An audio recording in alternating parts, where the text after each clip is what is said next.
Inverter AC और non inverter AC दोनों में क्या है अंतर और कौन है बेहतर। नमस्कार, मैं दिव्या, स्वागत है आपका आज के इस वीडियो में।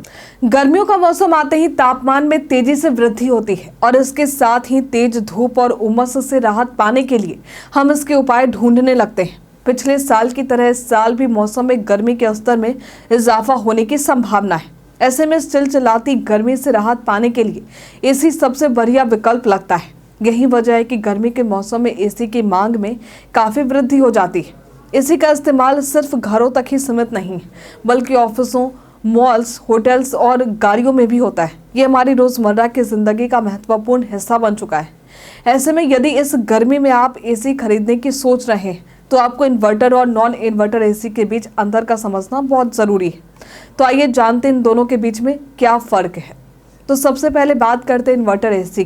इन्वर्टर एसी में विशेष रूप से इन्वर्टर तकनीक का इस्तेमाल किया जाता है, जो वोल्टेज, करंट और फ्रिक्वेंसी को नियंत्रित करता है।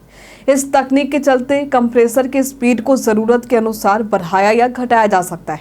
इन्वर्टर एसी की खास बात यह है कि इसमें कंप्रेसर निरंतर चलता रहता है, जिससे कमरे का तापमान ज़्यादा स्थिर रहता है और कूलिंग भी बेहतर होती है। इसके अलावा इन्वर्टर एसी बिजली की बचत करने में मददगार होता है, क्योंकि ये कंप्रेसर की गति को नियंत्रित करके ऊर्जा का अधिकतम इस्तेमाल करता है।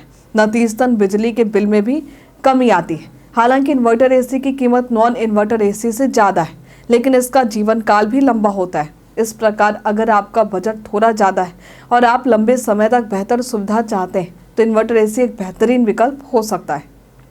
अब बात करते हैं नॉन इन्वर्टर एसी की। तो नॉन इन्वर्टर एसी में तापमान को नियंत्रित करने के लिए कंप्रेसर को बार बार ऑन और ऑफ किया जाता है।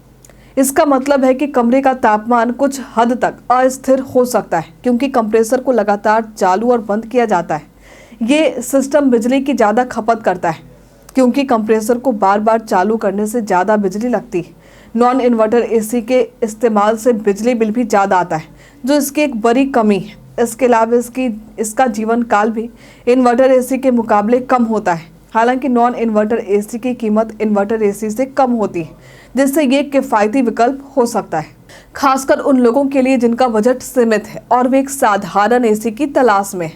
यदि आपका बजट अच्छा है और आप एक टिकाऊ और ऊर्जा दक्ष एसी चाहते हैं तो इन्वर्टर एसी एक बेहतरीन विकल्प आपके लिए हो सकता है।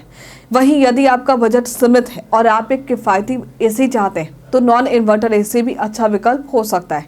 इसलिए इन दोनों के बीच अंतर को समझकर अपने आवश्यकता और बजट के अनुसार सही विकल्प का चुनाव करना ज़रूरी है। तो आज के लिए फ़िलहाल इतना ही। तो आप किस एसी का चुनाव कर रहे हैं, हमें कमेंट में लिखकर ज़रूर बताइए। हमारे साथ बने रहने के लिए आपका धन्यवाद।